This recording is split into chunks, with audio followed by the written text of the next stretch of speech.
I am Natalie, a 32-year-old financial analyst from Chicago who just got the promotion I spent 3 years earning. When my mom invited me to a small family dinner, I never expected to walk into our house and find 88 people gathered around a banner reading, "Welcome Baby Emily." My mother laughed at my shocked expression and casually said, "We spent your bonus on family joy." I stayed quiet and replied, "Noted." Before I continue with what happened next, let me know where you are watching from in the comments, and hit that subscribe button if you want to hear how I handled this family betrayal. Growing up in suburban Minnesota, I never had what most would consider a normal childhood when it came to finances. My parents, Karen and Thomas, were loving in many ways, but had a problematic relationship with money that affected our entire family. Dad worked as a high school teacher, while Mom jumped between part-time retail jobs, never quite finding her footing in a career. Their paychecks disappeared almost as quickly as they arrived, spent on impulsive purchases, unnecessary home renovations, and what they called making memories through expensive outings we could not afford. By the time I was 10, I understood the anxiety of watching bill collectors call our home. I learned to dread the sound of the phone ringing in the evening hours. My little sister Emily, 4 years younger than me, remained blissfully unaware of these stresses. My parents shielded her from financial realities while paradoxically involving me in adult conversations about money problems. "Natalie understands these things," my father would say proudly when I would help calculate which bills could wait another month. This financial instability shaped my approach to life. While Emily grew up carefree and socially confident, I became cautious and academically focused. I worked part-time jobs from age 16, saving nearly every dollar. When college application time arrived, I strategically applied for scholarships and financial aid, knowing my parents had saved nothing for my education, despite years of promises. The boundary issues extended beyond money. My mother read my diaries throughout middle school, claiming she needed to know what was happening in my life. My father would volunteer me for family obligations without asking, insisting that family comes first whenever I protested. My space-time and eventually my financial resources became community property in their eyes, while Emily remained protected from these expectations. Through determination and countless all-nighters, I graduated from the University of Minnesota with a finance degree, carrying only minimal student loan debt thanks to my scholarships and campus jobs. I turned down a position near my hometown, instead accepting an entry-level analyst role in Chicago at Fraser Investment Management. The distance was deliberate, a buffer I created to establish independence. For 3 years, I worked 70-hour weeks, taking on extra projects and skipping holidays to prove myself. My tiny studio apartment was all I could afford, but it was mine free from financial entanglements with my family. I called home, weekly visited for major holidays, and sent gifts for birthdays and Christmas. From the outside, we looked like a normal, functional family, but I maintained careful boundaries, especially around money. My promotion to senior analyst came after I successfully led a complex portfolio restructuring that saved a major client millions. The $15,600 bonus represented more than just professional recognition. It was my first real financial cushion money I planned to use for a down payment on a small condo. 6 months before my promotion, my father had experienced a health scare, a minor heart attack that required surgery. During this crisis, my mother had been overwhelmed with managing insurance forms and hospital bills. In a moment of compassion, I had given her temporary access to my checking account to help her manage some immediate expenses, while I coordinated with the hospital from Chicago. I had transferred $5,000 to help with costs not covered by insurance, with the clear understanding this was a one-time assistance. After my father recovered, I had asked them repeatedly to remove themselves from my account, sending step-by-step instructions, and even offering to help them do it over video chat. Each time they had reasons for delay. "The bank needs a form we cannot find. The website was down when we tried. We will do it next week when things are less hectic." Eventually, my reminders became less frequent as work consumed my attention, and I mentally added it to my to-do list for after the big client project. Last month, my sister Emily had announced her pregnancy during a family video call. At 28, she had been married to her husband James for 3 years, and this baby would be the first grandchild in our family. My parents erupted with joy, talking about nursery themes and family traditions, before Emily had even finished sharing her news. I was happy for my sister, truly, but their excessive enthusiasm highlighted the different standards we had always lived under. When I had shared my upcoming promotion, their congratulations had been perfunctory, followed quickly by questions about when I might settle down like my sister. 2 weeks after my promotion was finalized and the bonus deposited, my mother called to invite me to what she described as a small family dinner to celebrate some good news. I assumed it related to Emily's pregnancy, perhaps finding out the gender of the baby. With my new position slightly more flexible than before, I booked a weekend flight to Minnesota, expecting to join 10 or 15 family members for a casual gathering. Nothing fancy, my mother had insisted. Just immediate family and a few close relatives. No need to dress up. That should have been my first warning sign. In my family, not fancy had always been code for extravagant plans they did not want me to question in advance. The first sign that something was wrong came when my taxi turned onto my parents' street. Cars lined both sides of the normally quiet suburban road, forcing us to stop nearly a block away. As I paid the driver and retrieved my weekend bag, I noticed balloons tied to the mailbox and a professionally printed banner hanging across the garage door reading "Baby shower parking this way" with pink and blue arrows. My stomach tightened as I walked toward the house, counting at least 30 vehicles. This was clearly not the intimate family dinner I had been promised. I checked my phone, wondering if there had been some miscommunication, but my mother's text from that morning simply said, "Excited to see you tonight, dinner at 6. As I approached the front door, I could hear music and laughter from inside. Colorful streamers hung from the porch ceiling, and a chalkboard sign welcomed guests to Emily's baby celebration.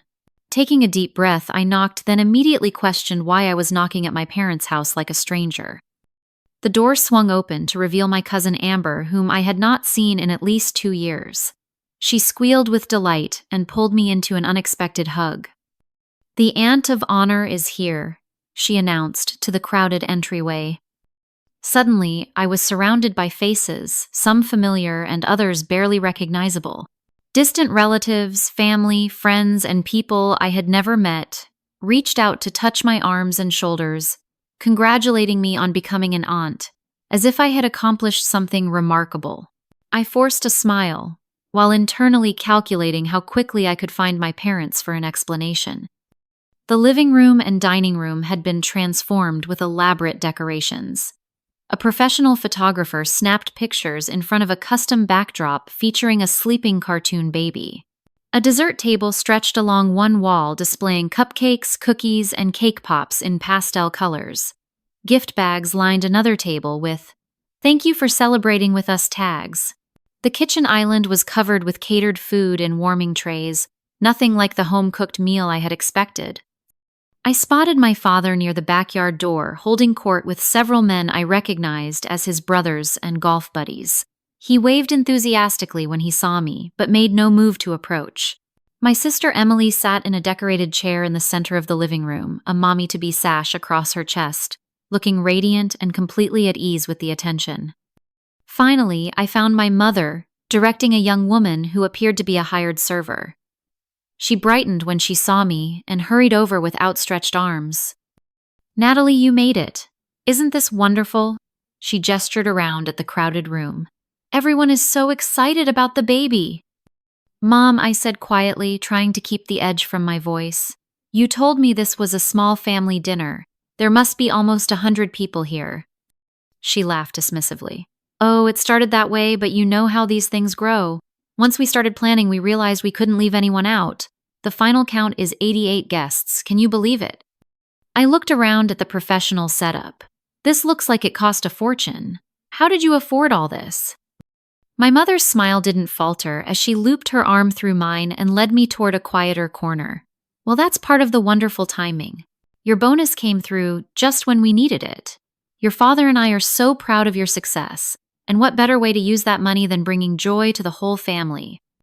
The room seemed to tilt as her words registered. "My bonus? What are you talking about?" "The $15,600 from your promotion, sweetie. It was perfect timing. We were able to get the top baby shower planner in the Twin Cities. Everyone is talking about how beautiful everything is. My voice dropped to a whisper. You spent my entire bonus on this party without asking me. She patted my hand.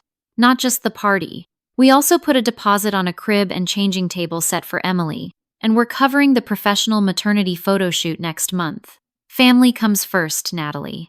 You always have your career to focus on, but this baby is a once-in-a-lifetime celebration for all of us. Before I could respond, my father appeared beside us, giving me a side hug. There's my successful daughter, making the family proud and helping us throw the best party this neighborhood has seen in years. Dad, did you authorize taking money from my account for this? I asked, struggling to keep my voice steady. He waved his hand dismissively. Your mother handled the details, but we knew you'd want to contribute.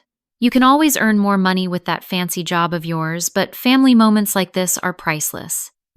As if on cue, the crowd's attention shifted as Emily opened a large gift, exclaiming over a high-end stroller that I immediately recognized from the baby store website I had browsed when selecting my own gift for her, a sensible contribution to her baby fund.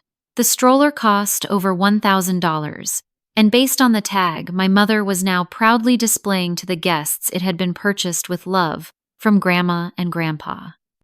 With my money, I stood frozen, trying to process what was happening. The noise of the party faded as I calculated the expenses surrounding me. The professional photographer alone would cost hundreds. The custom desserts, catered food decorations, party favors, and expensive gifts added up to thousands more. My entire bonus meant to secure my financial future had been spent without my knowledge or consent on a single afternoon of celebration. Emily caught my eye from across the room and waved me over enthusiastically, completely unaware of the conversation I had just had with our parents. She was 7 months pregnant and glowing, her happiness evident as she patted the seat beside her. I moved toward her automatically, my mind still reeling. I'm so glad you made it, she said, hugging me awkwardly around her belly. Isn't this amazing? Mom and Dad went all out. I nodded, not trusting myself to speak without revealing my distress. Emily continued chattering about the gifts and decorations, oblivious to my internal struggle. As I sat beside her, outwardly smiling while photographed by the professional photographer my money had hired, I made a decision. I would observe and document everything today. I would calculate exactly how much had been taken and how it had been spent, and then I would ensure it never happened again. Noted, I whispered to myself, echoing my earlier response to my mother. The word now carried the weight of a promise. The next 2 hours passed, in a blur of forced socialization and internal fury.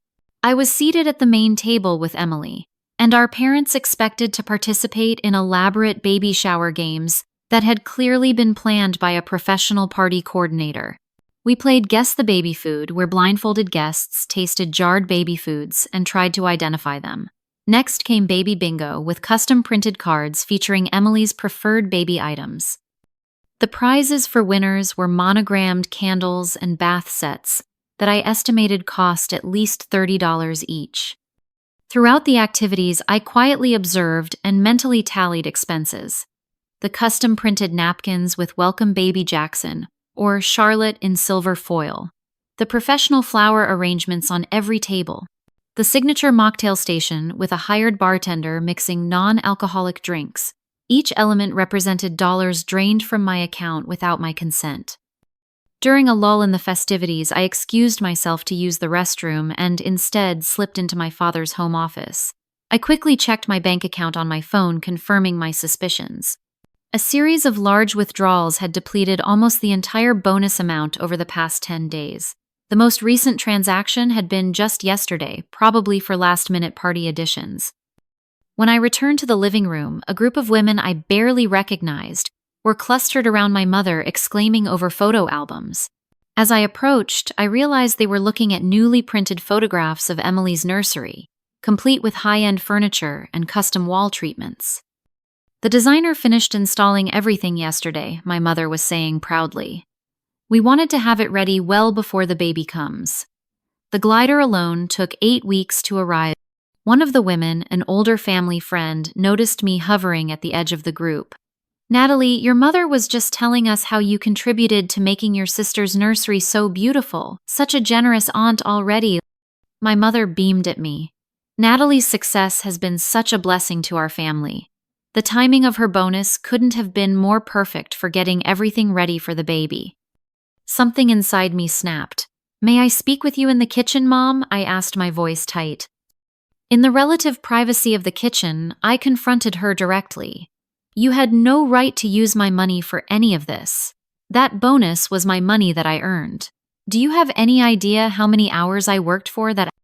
My mother's expression hardened slightly. "Family supports family, Natalie. Your sister needs these things for her baby. $1,000 stroller, a professional party planner, custom furniture. None of those are needs, Mom. And even if they were, it wasn't your decision to make with my money." "You've always been so selfish with your success," she said, her voice dropping to avoid being overheard by nearby guests. "Always keeping track of dollars and cents instead of focusing on what matters.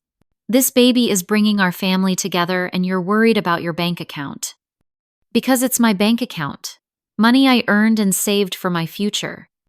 My father appeared in the doorway, his expression concerned as he took in our tense posture. "Everything okay in here? People are starting to notice you two missing from the celebration." "Did you know about all the money she took from my account?" I asked him directly. He hesitated just long enough to confirm he was fully aware. "Your mother handled the arrangements, but we discussed how to make this special for Emily. She's starting a family, Natalie. That's what really matters in life. So my life, my work, my goals don't matter. Just because I'm not having a baby right now?" "Of course they matter," my mother interjected, "but your career is already established. You make good money and will earn more bonuses. Emily and James are just starting out." "James makes 6 figures as an engineer," I countered. "They're not struggling newlyweds who need financial rescue." The kitchen door swung open as Emily waddled in, her face flushed with excitement, until she registered the tension in the room.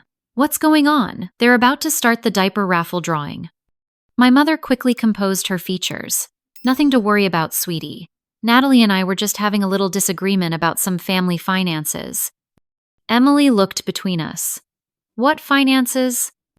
I met her eyes directly. "Mom and Dad spent my entire promotion bonus, over $15,000, on this baby shower and nursery furniture without asking me." Her eyes widened. What I thought. She turned to our parents. "You told me you had been saving for this." "We had been," my father said smoothly, "but Natalie's bonus helped us make everything extra special. It's what family does." Emily looked uncomfortable for the first time. "I had no idea. Natalie, if I had known." "It's not your fault," I said quickly. "You didn't know." Still, my mother cut in. "Natalie is making this into a bigger issue than it needs to be. The money is spent now, and look at all the joy it has brought. 77 of our closest friends and family gathered to celebrate your baby." 88 people, I corrected coldly. "You invited 88 people to spend my money." My father stepped closer, lowering his voice. "That's enough, Natalie. You're being dramatic and selfish. We raised you better than this. You raised me to watch bill collectors call our house and to count coins for grocery money while you made impulsive purchases," I replied. "And now you've stolen from me to maintain appearances. That's not family. That's financial abuse." The kitchen fell silent at my words. Emily's eyes filled with tears, whether from hormones or genuine distress, I couldn't tell. My mother's face flushed with anger, and my father's jaw tightened in the way it always did before he shut down a conversation. "I think you should take some time to cool off," he said eventually. "Maybe go upstairs until you can rejoin the party with a better attitude." I laughed incredulously. "I'm 32 years old, Dad. You can't send me to my room, and I won't pretend to be happy about having my money stolen, not even for appearances." "Lower your voice," my mother hissed. "The guests will hear you." "Maybe they should hear me," I replied, though I didn't raise my voice. "Maybe they should know this elaborate party was funded by theft." Emily placed her hand on my arm. "Please, Natalie, this is supposed to be a happy day. We can figure this out later." I looked at my sister at the genuine confusion and distress on her face and felt my anger deflate slightly. This wasn't her fault. She hadn't known about the source of the funding for her shower. "You're right," I said after a moment. "This is your day and I won't ruin it. But this conversation isn't over," I added, looking directly at my parents. The rest of the afternoon passed in a blur of strained smiles and mechanical participation. I went through the motions of the remaining shower activities, helping Emily collect her mountain of gifts and thanking guests as they departed. With each passing minute, my determination grew. This would be the last time my parents leveraged my resources without consent. By 6 o'clock, as the final guests were leaving, I had made my decision. I approached my parents in the debris-filled living room, where they were counting gift cards and creating a list of thank you notes for Emily. "I'm heading back to my hotel," I said calmly. "I have an early flight tomorrow morning." "You're not staying here tonight?" my mother asked, surprise evident in her voice. We had always stayed in our childhood bedrooms during visits home. "No," I replied simply. "I need some space to think." My father frowned. "You're still upset about the money after such a wonderful day?" "Yes, I'm still upset about having over $15,000 stolen from me," I confirmed. "That doesn't change because you threw a nice party with it."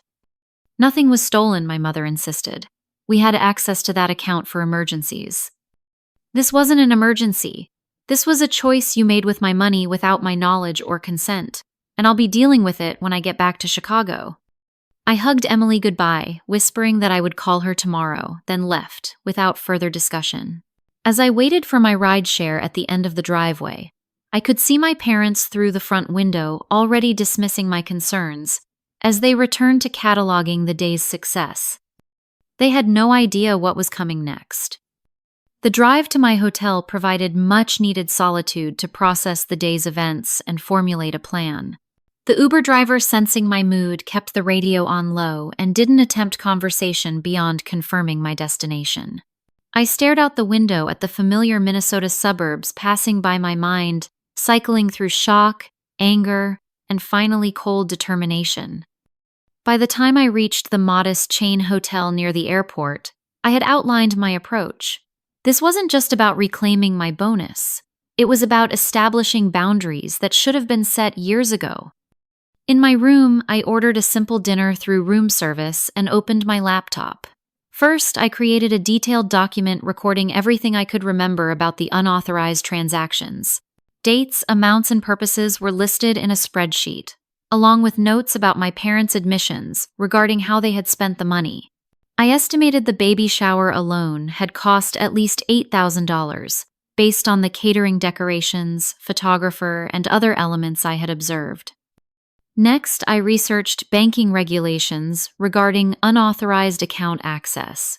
While I had initially granted them access during my father's medical emergency, I had documented multiple requests for them to remove themselves from the account afterward. Their continued use of the account for non-emergency expenses without my consent constituted a clear violation of the access terms. I took screenshots of text messages and emails where I had explicitly asked them to remove their access. I also documented the specific times I had called to remind them, noting dates and the excuses they had provided for not complying. This careful documentation would be crucial if they attempted to claim I had approved the expenditures. At 11:30 that night, I called the emergency banking support line for my financial institution. The representative listened carefully as I explained the situation. "I need to secure my accounts immediately," I told her. "I previously authorized my parents as emergency contacts on my checking account during a family medical situation, but they have since used that access to make unauthorized withdrawals totaling over $15,000. The representative, professional and non-judgmental, walked me through the immediate security options. First, we changed all passwords and security questions for my online banking access. Next, we added two-factor authentication, requiring approval through my personal cell phone for any transactions over $100. Most importantly, we froze the compromised checking account to prevent any further withdrawals while the investigation proceeded. I also want to dispute several transactions from the past 2 weeks. I said, referring to my spreadsheet. I can provide evidence that these were made without my authorization. She created a case number for the disputed transactions and explained the investigation process. While the bank reviewed my claim, I would need to open a new account where I could transfer any remaining funds from the compromised account once it was unfrozen. After setting up the new account with enhanced security features that only I could access, I methodically documented each step I had taken, including the case number and the name of every bank representative I spoke with. The entire process took nearly 2 hours, but by 1:30 in the morning, I had secured my finances and initiated the process to recover the unauthorized withdrawals. The final step was the hardest emotionally. I drafted a formal email to my parents, detailing the actions I had taken and why they had been necessary. I kept the language factual and unemotional, stating clearly that their unauthorized use of my accounts constituted financial abuse and that I had initiated proceedings to recover the funds. I explained that all shared accounts had been frozen and that new accounts had been established that they would not have access to under any circumstances. I have provided documentation to my bank showing that these transactions were made without my consent, I wrote. The bank will be investigating and reversing these charges. If you have any receipts or documentation for the purchases made with these funds, I suggest you retain them as the vendors may contact you when the charges are reversed. I concluded by stating that we would need to establish clear boundaries regarding my finances moving forward, and that any future relationship would depend on their respect for those boundaries. I didn't send the email immediately, saving it as a draft to review in the morning when I was less emotionally drained. As a precaution, I also contacted a law school friend who specialized in family law, briefly explaining the situation and asking about potential legal implications. She confirmed that I was taking appropriate steps to protect myself financially and recommended documenting any future conversations with my parents about the matter. Family financial issues can get complicated quickly, she warned. Make sure you have everything in writing and don't make any statements that could be construed as having authorized these expenditures. By 2 in the morning, physically and emotionally exhausted, I turned off my phone and prepared for bed. The weight of the day's discoveries and the decisive actions I had taken left me feeling both drained and strangely empowered. For the first time in my adult life, I had drawn a clear, non-negotiable line with my family regarding my resources. Though the confrontation ahead would be difficult, I felt a sense of clarity about the path forward. As I drifted towards sleep, I realized that the $15,600, while significant, was ultimately just money. The real value of my actions tonight was in reclaiming my autonomy and establishing that my boundaries deserved respect, regardless of family expectations. The property that had truly changed hands tonight wasn't financial. It was the recognition of my right to determine how my resources were used, a right I should never have had to defend against the people who raised me. My phone exploded with notifications the moment I turned it back on at 6 the next morning. 17 missed calls from my parents. 34 text messages ranging from confused to angry to pleading. 5 voicemails, each progressively more panicked than the last. I listened to them while packing my overnight bag, my mother's voice transitioning from indignant. "What do you mean our cards were declined at breakfast?" to desperate. "Please call us immediately, this is serious." To tearful. "How could you do this to your family?" I had slept surprisingly well, despite the circumstances, waking with renewed clarity about my position. After reviewing the email I had drafted the night before, I made a few minor edits to ensure the tone remained factual rather than accusatory. Then hit send. Within minutes, my phone rang with my father's number displayed on the screen. I declined the call and texted instead. "I've sent an email explaining the actions I've taken regarding my accounts. Please read it before calling again. I'm about to board a flight and will not be available by phone until this afternoon." This wasn't entirely true. My flight wasn't for another 3 hours, but I needed time to prepare myself emotionally for the conversation that would inevitably follow. I checked out of the hotel and took a shuttle to the airport, where I found a quiet corner in a coffee shop to collect my thoughts.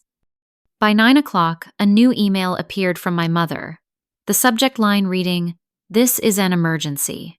The body contained a single paragraph. Your father and I are stranded at Perkins with no way to pay for breakfast.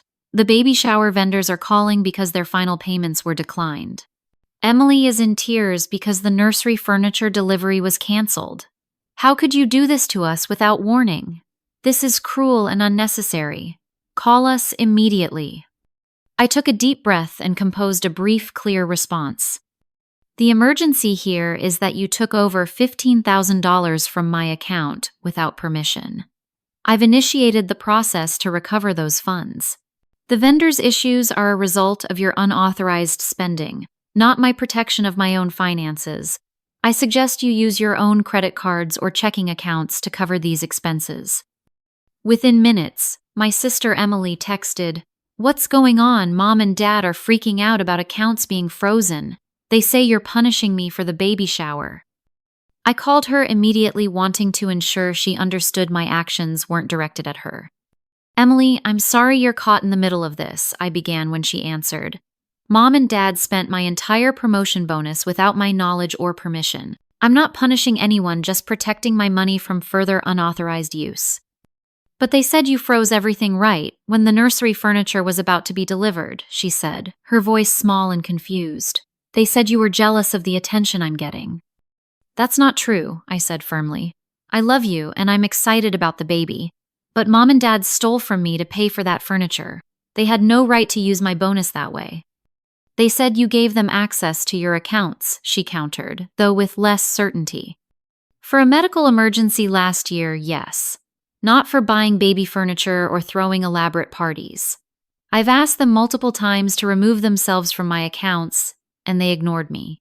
This was the only way to protect what's left of my money." The line went quiet for a moment. "I had no idea," she finally said. "They told me they had been saving for the baby. If I had known they were using your bonus—" "This isn't your fault," I assured her. "You didn't know, and I'm not angry with you." "What happens now?" she asked. "Mom says the furniture company might sue them if the payment doesn't go through." "The bank will reverse the unauthorized charges," I explained. "If Mom and Dad want to keep the furniture, they'll need to pay for it themselves. I'm sorry if that affects your nursery plans, but I can't let them take advantage of me like this." After speaking with Emily, I turned my phone to airplane mode and boarded my flight back to Chicago. The 2-hour journey gave me space to reflect on the rapid escalation of events and prepare for what would likely be a difficult few days ahead. When I landed and turned my phone back on, I discovered 7 new voicemails and a flurry of text messages. Most concerning was a message from my building's security desk, informing me that my parents had arrived, demanding to be let up to my apartment. I immediately called the front desk.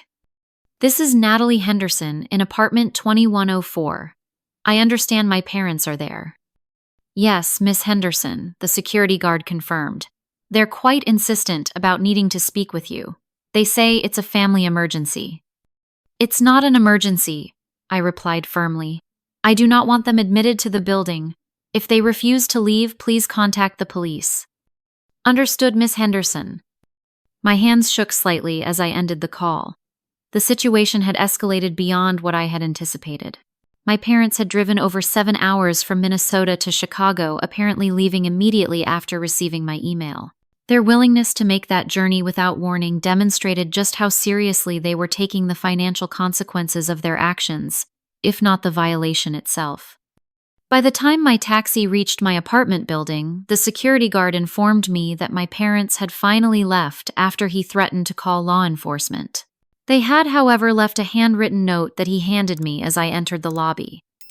"Natalie," the note read in my mother's distinctive handwriting, "we drove all this way to resolve this misunderstanding in person. Your actions have created a crisis for our entire family. The caterer is threatening legal action for the reversed payment. Emily's nursery is now empty. Your father had to borrow money from Uncle Rob just to afford the gas to drive here. Please call us immediately so we can discuss undoing this damage. We're staying at the Holiday Inn downtown. Mom and Dad."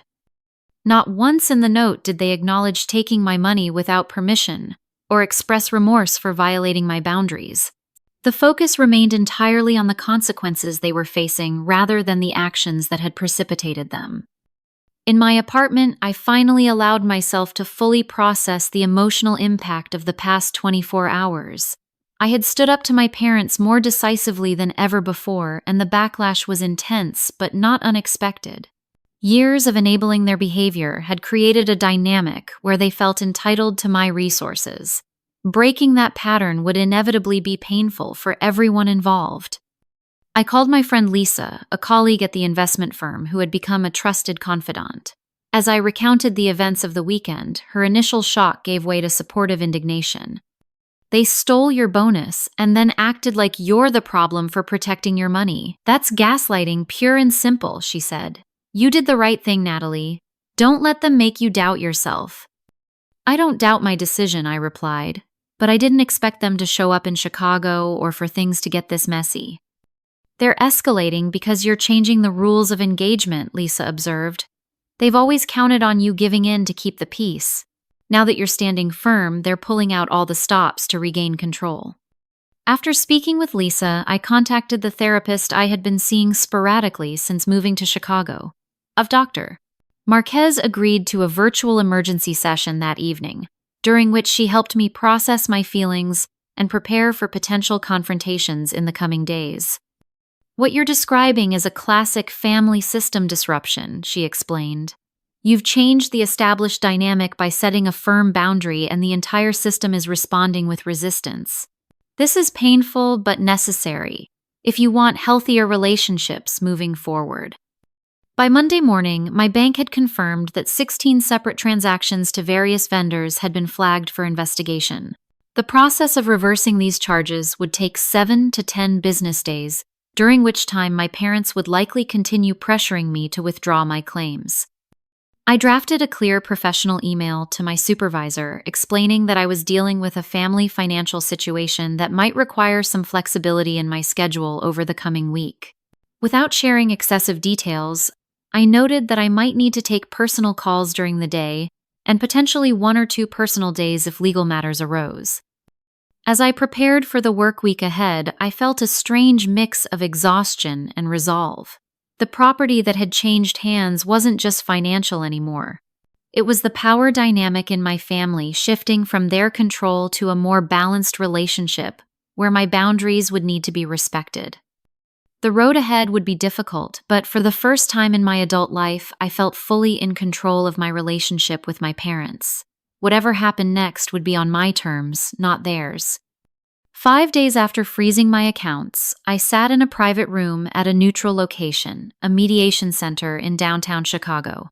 My parents sat across the table looking simultaneously angry and deflated.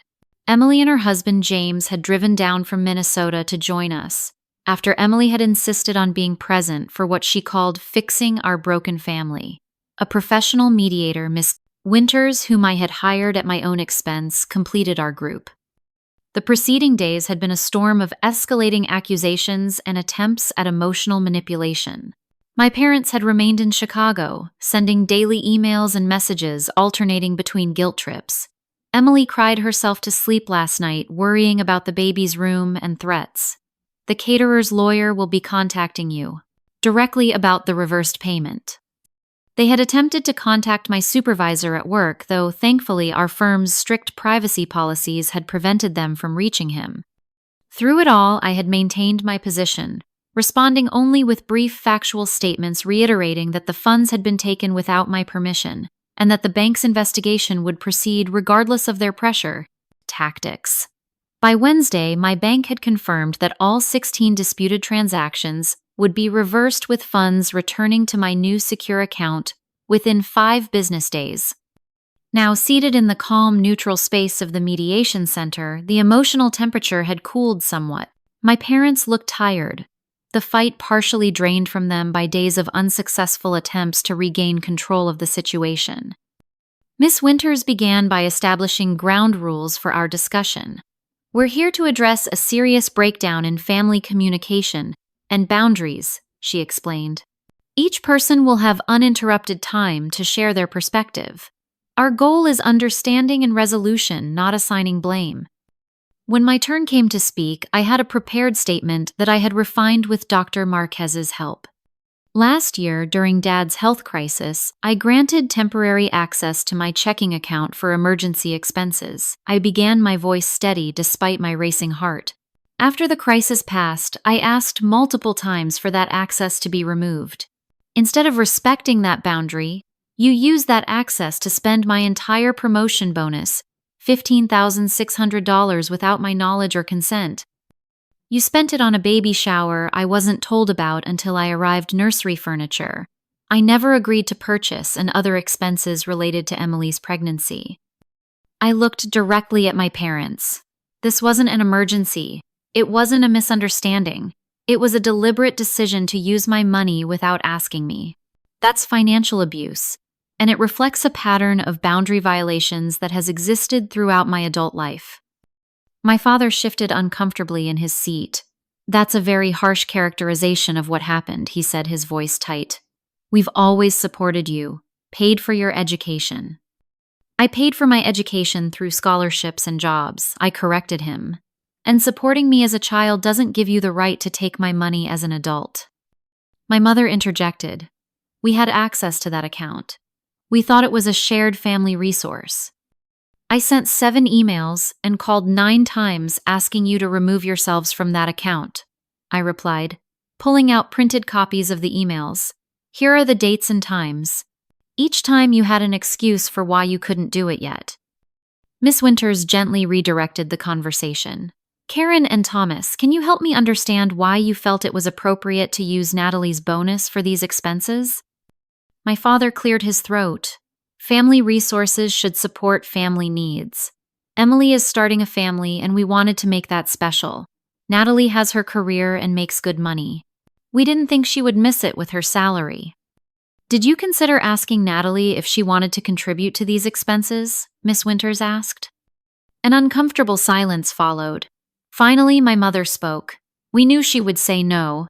She's always been careful with money, too careful sometimes. You mean responsible, I said quietly. I'm responsible with my money because I watched our family struggle financially my entire childhood, while you made impulsive purchases we couldn't afford. Emily, who had been listening intently, spoke up. I had no idea any of this was happening. Mom and Dad told me they had been saving for the baby. If I had known they were using Natalie's bonus without asking. We wanted to surprise everyone, my mother insisted. We wanted it to be special. At my expense, I added, literally. James, Emily's husband, who had remained quiet until now, addressed my parents directly. Karen, Thomas, Emily, and I are financially stable. We didn't need an elaborate baby shower or expensive furniture. We would have been happy with something simple that didn't put this kind of strain on the family. My father's demeanor finally began to shift from defensive to reflective. We may have gotten carried away with the planning, he admitted reluctantly. But your reaction, Natalie, freezing accounts and reversing charges without warning, created a crisis for everyone.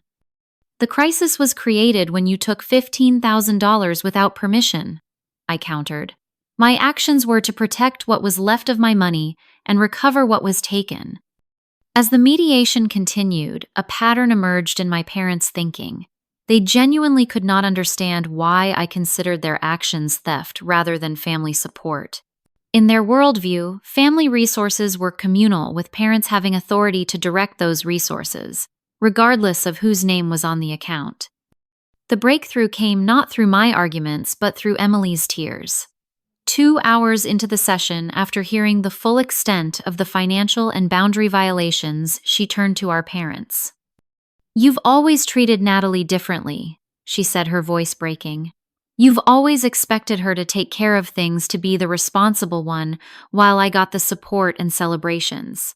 I never saw it clearly until now, but it's not fair.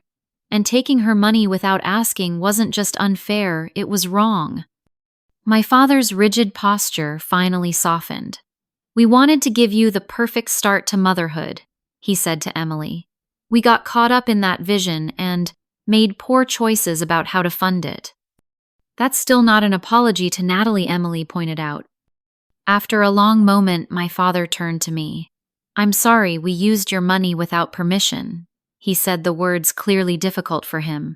We should have asked. My mother remained silent until Miss Winters gently prompted her. Karen, do you have anything to add? I still think family should support family. She began defensively, then paused as she saw Emily's expression fall. But we should have talked to you first, Natalie. Taking the money the way we did was wrong. It wasn't a perfect acknowledgement of the boundary violation, but it was a start. With Miss Winters' guidance, we established a framework for moving forward. My parents would attend financial counseling to address their long-standing issues with money management and boundaries. They agreed in writing to never access any of my financial accounts again under any circumstances. And we established clear communication protocols for future family financial discussions.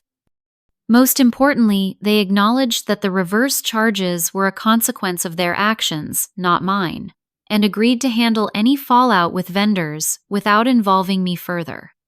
As we prepared to leave the mediation center, Emily hugged me tightly. I'm so sorry this happened, she whispered. I never wanted my baby to come between us. This isn't about the baby, I assured her. This is about boundaries that should have been established long ago. And honestly, I'm glad it came to a head now, before patterns were established that would affect my relationship with my niece or nephew. She nodded, wiping away tears. James and I want you to be part of the baby's life on your terms. No expectations about financial contributions or anything else, just whatever role you want as an aunt. It was the first moment since the baby shower that I felt genuine hope for my family relationships moving forward. The confrontation had been painful but necessary, clearing the air of decades of unspoken expectations and resentments. As my parents left with Emily and James, my father paused at the door. We're going to do better, Natalie, he said quietly. It might take some time to understand all of this completely, but we're going to try. I nodded, not quite ready to offer forgiveness, but acknowledging his effort. That's all I'm asking for. Walking back to my apartment alone, I felt lighter than I had in years. The property that had changed wasn't just my money or the power dynamic in my family. It was my own sense of worth and the knowledge that I deserved to have my boundaries respected even by the people who raised me. 6 months have passed since the confrontation that transformed my family dynamics. My niece Lily was born 3 weeks after our mediation session, a healthy 7-pound, 6-ounce baby, with Emily's nose and James's calm temperament. I was in the waiting room during her birth, having chosen to be present without being in the delivery room itself, a boundary my sister now understood and respected. The journey toward healing our family relationships has been neither quick nor linear. There have been setbacks and moments of tension, particularly in the early weeks after our confrontation. My parents initially struggled with the new boundaries, occasionally slipping into old patterns of expectation or subtle guilt trips. Each time I calmly restated my position and, if necessary, temporarily limited contact until they could respect my terms. The financial consequences of their actions provided a natural reinforcement of the new boundaries. The reverse charges led to awkward conversations with vendors and some damaged social relationships in their community. The nursery furniture was eventually repurchased at a discount through Emily and James's own funds, supplemented by a genuine gift I chose to give them for the baby. The scaled-back furniture set better, suited their actual needs rather than my parents' grandeur visions. My parents followed through on their commitment to financial counseling, attending weekly sessions with a therapist specializing in financial behavior. According to Emily, who speaks with them more frequently than I do, they've begun to recognize patterns from their own upbringings that contributed to their problematic relationship with money and boundaries.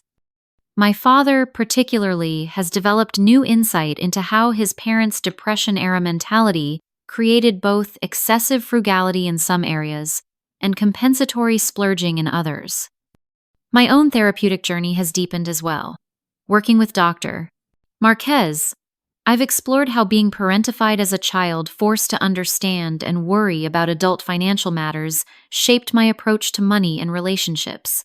I've learned to recognize the hypervigilance I developed around financial security and the difficulty I have in allowing others to contribute to shared expenses, always fearing hidden costs or obligations. The most surprising development has been my relationship with Emily. freed from our parents' comparative dynamic that always cast me as the responsible worker and her as the socially successful daughter. We've discovered a more authentic connection as adults. She calls me for advice about returning to her teaching career after maternity leave, while I seek her perspective on social situations that have always been her strength.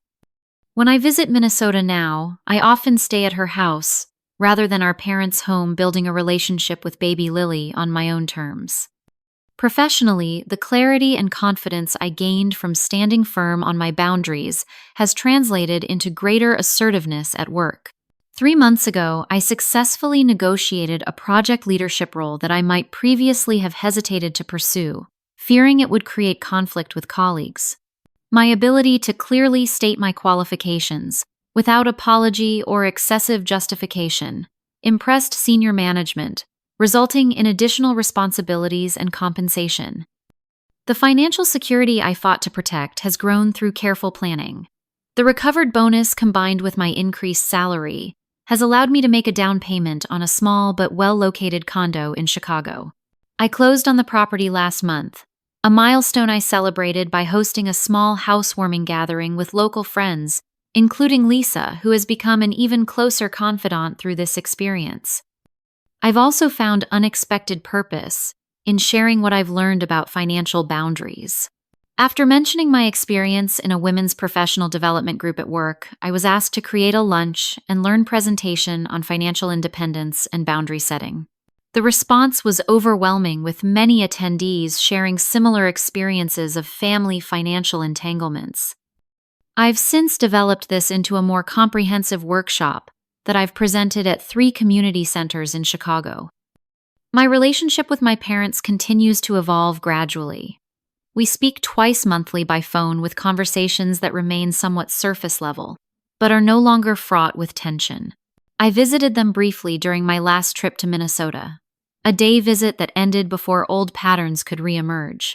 My mother has begun asking permission before making suggestions about my life or career, a small but significant change that acknowledges my autonomy. The most profound change, however, has been internal. The young girl who grew up watching bill collectors call and feeling responsible for family financial stability has been replaced by a woman who understands that caring for others does not require sacrificing her own boundaries. I've learned that true family support is mutual and consensual, not extracted through guilt or obligation. Last week, as I rocked baby Lily in the nursery, furnished with items chosen through genuine care rather than compulsion, Emily asked me what I thought our parents had learned from everything that happened. "I think they're learning that love and respect have to go together," I replied after considering the question. "That supporting family means honoring each person's right to make their own choices, not just doing what you think is best for them."